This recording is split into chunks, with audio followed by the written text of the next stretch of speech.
So I was initially disappointed that the principal of the school would think that a commencement speech would just be a lecture without any care of who was in the audience. But then I was happy that I ultimately convinced her of the value of what it is that I would make of this information. I'm giving this example, of course, in the context of a commencement speech, but it applies to everything if you're trying to communicate. Understanding your audience is knowing their propensity to humor, to smile, to laugh, their political leanings, what demographics best represent who and what they are.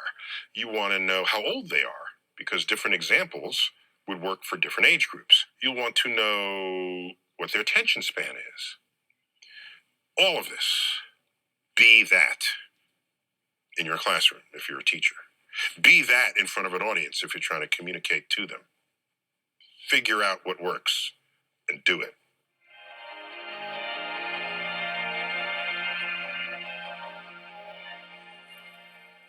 Tactically, you want to become aware of the existence of research.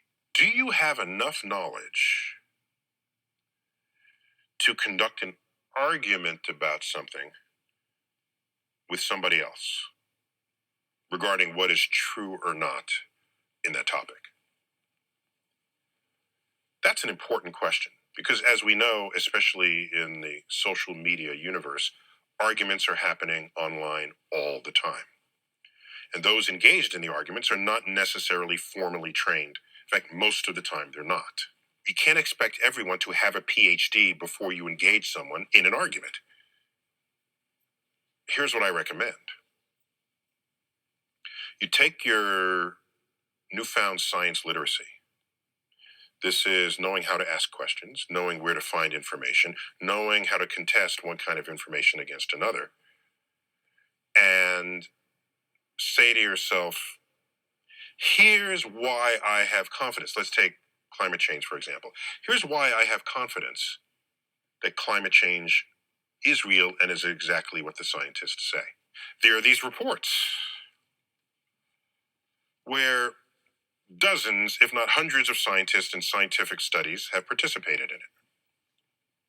There are these other research papers that summarize results from this branch of science and that branch of science. And generally, you can find articles that talk about these papers.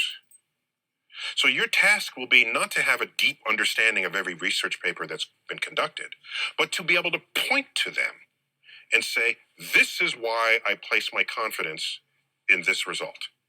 Be aware of what sources you can point to. Don't say, this person says humans are warming the earth, and that person has a PhD, and therefore I'm listening to this person. No, because they're going to find their PhD who's saying the opposite. It's never about the opinion of a researcher. It is about the collective body of research, observations, and evidence that has been produced. It is always about that.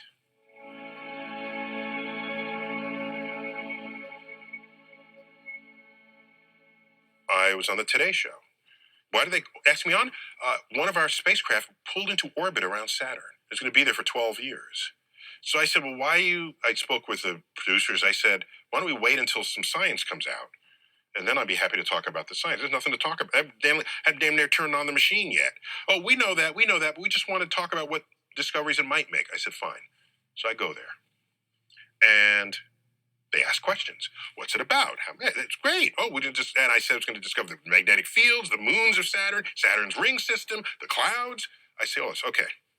Then I get asked, Dr. Tyson, this mission costs more than $3 billion. How can you justify this expense with all the problems we have in the world today? So I said, first, that's not how to think about it. It's $3 billion over 12 years. It's a 12-year mission. And by the way, Americans spend more than that per year on lip balm. At that moment, like the camera shook and the lighting because the staff, the production staff started laughing, okay, and they couldn't contain it. And it was, then I thought, did I do say something bad? Because things got very disrupted. At the end, I'm in the green room. The producer comes in and said, "Oh, that was great. Are you sure that was great? That's fine. Can you come back again?" I said, "Fine." And I'm on my way out. At the time, I didn't know that they piped the sound of the show into that plaza where all the crowds gather and hold up signs from their hometown. As I exited the plaza, they had heard that whole interview. As I came out, they held up their chapstick and said, "We want to go to Saturn." Turn in their lip balm. The point of the story is, I didn't pull that out of my ass. I went in there with 10 different calculations because I know that reporters always want to say at the end, when they turn their friendly hat into their hard-hitting hat, they always want to ask, how can we justify this? They always ask that. I know this because so I not only know the audience, because that's just the public, I know the interviewers. I know their breed. I know what makes them tick. I know what makes them want to think they're asking good questions. So I go in there. I preloaded 10 calculations. I pulled the lip balm out of my utility belt. I'm ready for it. And you'd be surprised how simple calculations can be very revealing. So I'm not saying we need you to value this because exploration is good. No, that's hitting you over the head, trying to get you to feel some way that maybe you don't feel that way. Compare it to something else that everybody just takes for granted. That's the tactic. That's my father's comment. It's not good enough to be right. You have to be effective. And at that point, I have people to this day telling me about that lip balm moment.